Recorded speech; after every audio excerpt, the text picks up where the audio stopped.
माँ मरियम धैर्य का प्रतीक है। माँ मरियम ईसाई विश्वास की एक महानतम महिला, न केवल पवित्रता और विनम्रता की मूर्ति हैं, बल्कि धैर्य की जीवंत प्रतिमूर्ति भी हैं। उनका जीवन एक ऐसी यात्रा है जिसमें उन्होंने ईश्वर की योजना को पूर्ण समर्पण के साथ स्वीकार किया, चाहे परिस्थितियां कितनी भी कठिन क्यों न रही हों। जब स्वर्गदूत गब्रिएल ने उन्हें प्रभु यीशु के जन्म की सूचना दी, तो उन्होंने बिना किसी संकोच के कहा, मैं प्रभु की दासी हूँ, और इस प्रकार उन्होंने ईश्वर की इच्छा को अपने जीवन में सर्वोपरि स्थान दिया। यह स्वीकृति केवल एक धार्मिक उत्तर नहीं था, बल्कि एक साहसिक निर्णय था जो उन्हें समाज की आलोचना, अपमान और अनिश्चित भविष्य की ओर ले जा सकता था। फिर भी उन्होंने धैर्य के साथ उस मार्ग को चुना जो ईश्वर ने उनके लिए निर्धारित किया था। माँ मरियम का धैर्य उस समय और अधिक स्पष्ट होता है जब वे अपने पुत्र यीशु के जीवन की कठिनाइयों को सहन करती हैं। एक माँ के रूप में उन्होंने अपने बेटे को क्रूस पर चढ़ते देखा, उसकी पीड़ा को महसूस किया, लेकिन फिर भी उन्होंने ईश्वर की योजना पर विश्वास बनाए रखा। यह धैर्य केवल भावनात्मक सहनशीलता नहीं था, बल्कि एक आध्यात्मिक दृढ़ता थी जो उन्हें हर परिस्थिति में शांत और स्थिर बनाए रखती थी। उन्होंने कभी शिकायत नहीं की, कभी विरोध नहीं किया, बल्कि हर दुख को एक आशीर्वाद की तरह स्वीकार किया। उनके जीवन की यह विशेषता हमें सिखाती है कि सच्चा धैर्य केवल समय की प्रतीक्षा नहीं है, बल्कि ईश्वर की योजना में विश्वास रखते हुए हर परिस्थिति को स्वीकार करना है। माँ मरियम का धैर्य उनके मौन में भी झलकता है। वे बहुत कम बोलती हैं, लेकिन उनके मौन में एक गहन शक्ति है।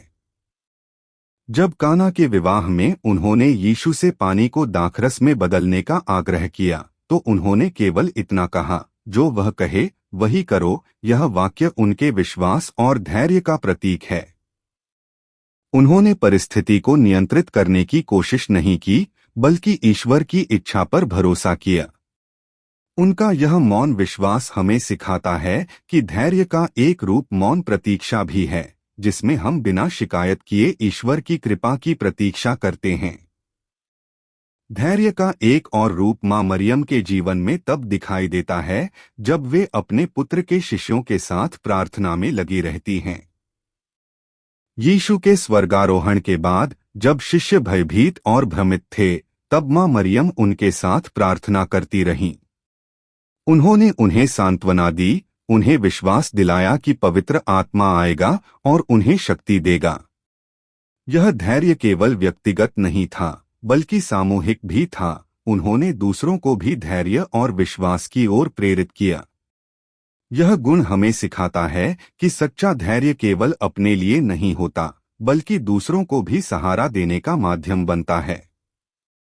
माँ मरियम का धैर्य उनके पूरे जीवन में एक स्थायी प्रकाश की तरह रहा है। उन्होंने गरीबी, अपमान, भय, पीड़ा और मृत्यु को देखा, लेकिन कभी अपने विश्वास को नहीं छोड़ा। उनका जीवन हमें यह सिखाता है कि जब हम ईश्वर पर विश्वास करते हैं, तो धैर्य हमारे भीतर स्वतः विकसित होता है।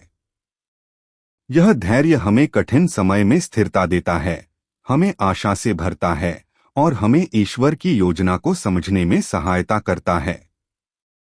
माँ मरियम का जीवन एक जीवंत उदाहरण है कि कैसे एक साधारण महिला ईश्वर के प्रति पूर्ण समर्पण और धैर्य के साथ संपूर्ण मानवता के लिए प्रेरणा बन सकती है। आज जब हम अपने जीवन में चुनौतियों का सामना करते हैं, चाहे वह पारिवारिक हो, सामाजिक हो या आध्यात्मिक, माँ मरियम का धैर्य हमें मार्गदर्शन देता है। वे हमें सिखाती हैं कि हर कठिनाई में ईश्वर की योजना छिपी होती है, और यदि हम धैर्यपूर्वक प्रतीक्षा करें, तो वह योजना हमारे लिए आशीर्वाद बन सकती है।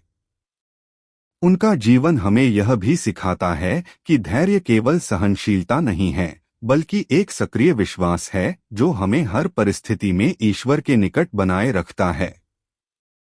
इस प्रकार माँ मरियम केवल एक धार्मिक प्रतीक नहीं है, बल्कि धैर्य की एक जीवंत प्रेरणा है। उनका जीवन हमें सिखाता है कि सच्चा धैर्य मौन, विश्वास, समर्पण और प्रेम से जुड़ा होता है। जब हम उनके जीवन को ध्यान से देखते हैं तो हमें समझ में आता है कि धैर्य केवल एक गुण नहीं है, बल्कि एक आध्यात्मिक यात्रा है जो हमें ईश्वर के निकट ले जाती है। माँ मरियम इस यात्रा की मार्गदर्शक हैं, एक ऐसी माँ जो हर पीड़ा में भी मुस्कुराती है, हर कठिनाई में भी विश्वास रखती है और हर परिस्थिति में ईश्वर की योजना को स्वीकार करती है। यही कारण है कि हम उन्हें धैर्य का प्रतीक मानते हैं, एक ऐसी शक्ति जो हमें जीवन की हर चुनौती में स्थिरता, शांति और आशा प्रदान करती है।